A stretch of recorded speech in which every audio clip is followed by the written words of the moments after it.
Kita lanjutkan diskusi kita dalam Prime Time Talk. Memang tidak mudah menyelesaikan atau berdiskusi tentang sebuah wacana yang penting bagi bangsa dalam satu program di televisi ya. Tapi Bu Dirjen, kalaupun nanti jadi ini lapas gitu kan, hal utama yang harus disiapkan oleh Ditjen Pemasyarakatan itu apa dulu? Ya yang pasti manusianya. SDM-nya kan? Ya, SDM-nya. Tidak bisa langsung jadi kan, secepat bangunannya berdiri kan? Ya paralel.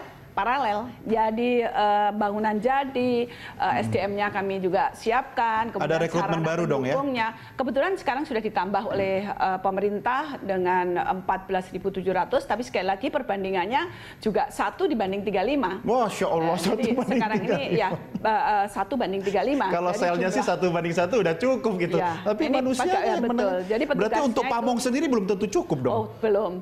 Anda butuhnya berapa banyak? Ya sekarang kita tinggal melihat kalau mau 1 menangani 1 teroris. Nggak usah 1 banding 1 lah, misalnya 1 banding 5 sekitar gitu. 200-100-an orang. Tapi ini sudah ada. Kalau untuk Pamongnya sendiri kami sudah siap. Tapi untuk terus menguatkan kapasitasnya, memahami tentang banyak konsep bagaimana melakukan pendekatan terhadap teroris supaya treatmentnya itu menjadi smart treatment, katakanlah seperti itu memang butuh terus-menerus peningkatan kapasitas dari para Pamong yang kami Bu Dirjen, saya ya. bisa membayangkan Anda tidurnya kurang nyaman ya. Proses rekrutmen aparatur sipil negara itu kan tidak secepat jumlah teroris yang angkanya bertambah gitu. Ya.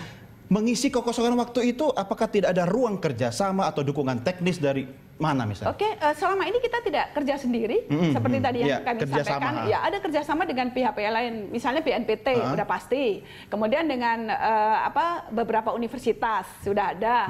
Kemudian juga dari yayasan khusus mereka yang menangani teroris. Tapi kan nggak bisa jadi Pamong kan? Tidak. Tapi mereka bersama kami, melakukan deradikalisasi. Misalnya BNPT melakukan deradikalisasi, kemudian juga dengan yayasan saya lupa namanya itu juga melakukan hal yang sama. Setidaknya meringankan psikolog beban dan psikiater. Jadi memang ini tidak bisa, sekali lagi tidak bisa sendiri. Maka butuh pilar-pilar lain yang saling menguatkan supaya apapun yang kami kerjakan hasilnya adalah bisa kembali ke masyarakat ya, dan diterima tentunya. Jadi makanya tidak bisa bukan kami sendiri. Kalau mengembalikan mereka ke masyarakat itu memang juga penting menurut saya. Karena begini, ketika mereka kembali ke masyarakat, mereka tidak mendapat pekerjaan, itu didatangi lagi. Didatangi lagi sama kawannya. Jadi reuni lagi ya. Reuni mereka, didatangi sama kawannya, ditelepon sama kawannya, dijumpai kawannya, kemudian dipanah-panasin sama kawannya. Atau apa kamu begini, ternyata begini sebagainya. Akhirnya dia, kalau kemudian tidak dilakukan pendampingan terus, ya memang ini persoalan. Jadi bukan tanggung jawab pemerintah juga, tanggung jawab semua komponen masyarakat.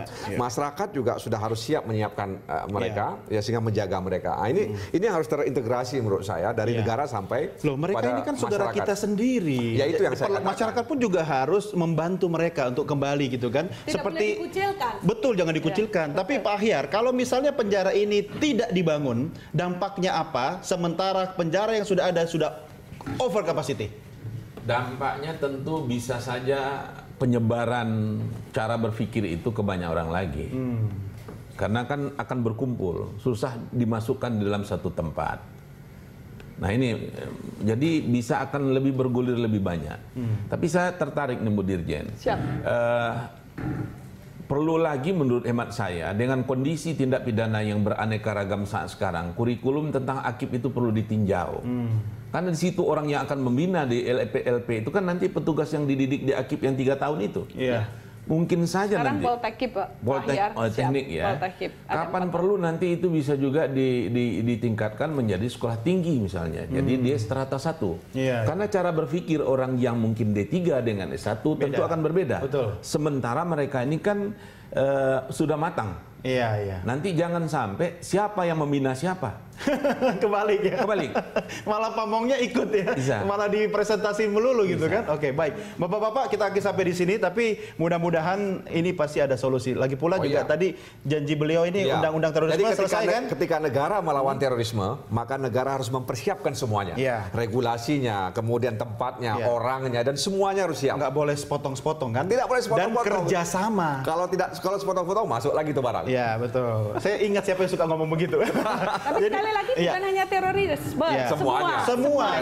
Artinya ini PR-nya Pak Ahyar, ya, Bu Dirjen, Bang Nasir juga. Ada kalau Jokowi bilang, Presiden Jokowi bilang negara tidak boleh kalah lawan kejahatan. Buktikanlah dengan cara menyiapkan semuanya. Termasuk mendukung lapas maksimum security kan? Kalau itu memang negara punya uang, monggo. Ini suara fraksi, suara pribadi? Suara anggota.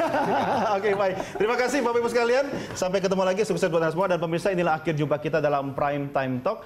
Anda bisa mengirimkan informasi, kritik, saran, dan masukan pada kami. Layangkan di email redaksi@berita1.tv. Jangan lupa follow kami via media sosial kami di Twitter, Facebook, YouTube, dan juga Instagram.